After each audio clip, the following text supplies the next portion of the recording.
Fantastic match there. Great to have Crepo casting as well.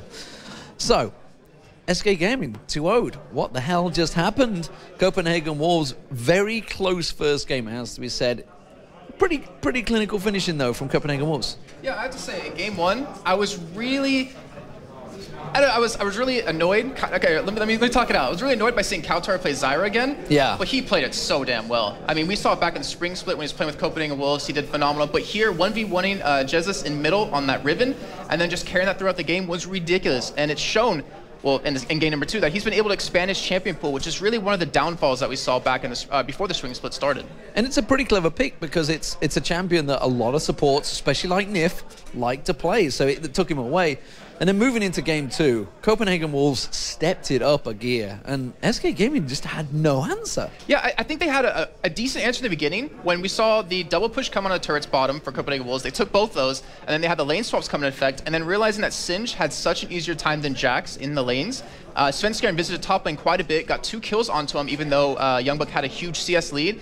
But in the end, it didn't really matter much because the rest of Copenhagen Wolves were so farmed. They kept rotating, forcing SK to be in a bad position. And from that, they came out really far ahead. And to keep in mind, SK, they were up 3-0 in the beginning, about 5-6 minutes in. It ended at 14-4 for Copenhagen Wolves. So in the span of the 20-25 minutes, they only got 1 more kill.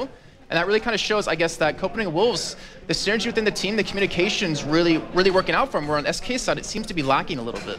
So we've seen both the teams from the amateur side that are going to be in the finals. What do we think from this? Ninjas in Pajamas earlier on seemed a little lost once he got past the lane phase. Copenhagen Wolves seemed pretty solid at finishing games. Yeah, when it comes to them tomorrow, I really want to know who's going to pull this one out. I'm partially in favor of Copenhagen Wolves just because of the reasons you said. I mean, NIP, they're kind of in the Lemon Dogs phase where they don't know how to close out games. Lemon Dogs had the longest average game time when they won back in the summer split of LCS, around 40-something minutes.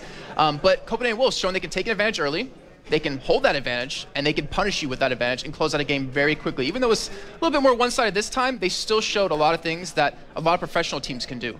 Yeah, so the teams that have changed around effectively in the amateur scene, it seems Copenhagen Wolves are looking pretty deadly despite losing effectively their 2 stars, I guess you could say. Maybe, as we talked about in the pre-show, the fact that those guys, there's no one to focus now. And maybe that's something teams are going to have to research coming up. They're going to have to say, who do we focus now in Copenhagen Wolves? You said something that actually just kind of procs up into my mind. You're saying about not having their stars.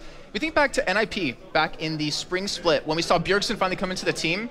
Remember the test? He was struggling really hard as AD carry, but when Bjergsen came into there, it was kind of like a sigh of relief for him. It was like a weight lift off his shoulders. He started to play so much better.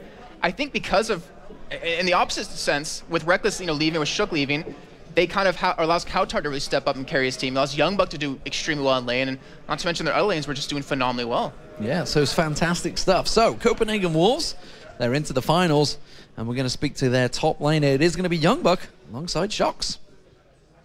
Thank you very much, D-Man. Yes, their top laner and team captain, YoungBuck. And as the guys were talking about, you losing in your team 2 people that have been so good for you guys in the last couple of months. Reckless, of course, and that have been replaced by Forgiven, and then Amazing coming in the jungle. How has that been for you guys to deal with that? Because Shook and Reckless were considered as being 2 very, very strong players in your team.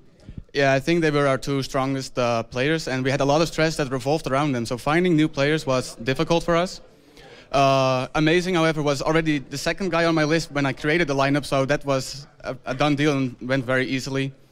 The AD carry, however, we tried out 3 or 4 people, and eventually we went with Forgiven, and the support said, yeah, this guy is by far the best AD carry, we need to keep this guy.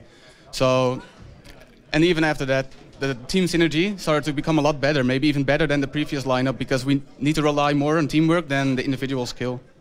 You say that Amazing was a sure thing for you. Why is that exactly? Of course, you need that perfect synergy with your jungler as you are in the top lane. What is it? Is it his champion pool that suits you very well, or the cooperation? Well, besides him being a very good solo queue player, I also know he has a similar style and similar champion pool to Shook, so we thought it would be the easiest replacement for him. All right, now, I gotta say, in this matchup, a clean 2-0 sweep versus SK Gaming. Was there anything in that team that you were wary of going into it? We saw the new mid laner picking Riven 2 times in a row. Is something that surprised you guys, or you knew exactly how to deal with? We were pretty sure they were going for the Riven, and we had the Zyra planned for that, for the last pick. The second game was a little bit more difficult because they picked the Zyra themselves, and we wanted the Gragas, but he ended up banning it out, so in the end, it all went fine because Kautart is really good with the Kassadin, especially against Riven. We've trained that a lot, so he managed to do fine. Yeah, because we were kind of afraid, oh, he's going for that Kassadin, he can be counterpicked, but you guys had it all prepared. It was very, very obvious that. And we were talking about the Renekton, because for both Freddy and you, it's the champion you like to play. And then in the second game, it got banned out, and you had to go for a Jax matchup versus, and luckily I have my notes, and you played Singed, which can, of course, be a real nuisance in the game. How did that matchup go? Well, unfortunately, they lane swapped, but my team did so well in the bot lane that I actually got ahead of the Jax, which shouldn't happen. But I think that was because Svenskeren decided to dive me instead of helping out the Jax. And I just stayed ahead a lot, and the team did the rest, actually. Yeah, very impressive team play from you guys coming out. And of course, tomorrow you have another big test coming up as you'll be going up against Ninjas in Pajamas. From what you've seen from them earlier, what do you think? They looked a little bit shaky, but they've been our main scrim partner for this tournament, actually. So it's going to be very fun. Well, we're looking forward to that, of course. Good luck tomorrow as well. And as for us, we're going to go over to Paul, who has an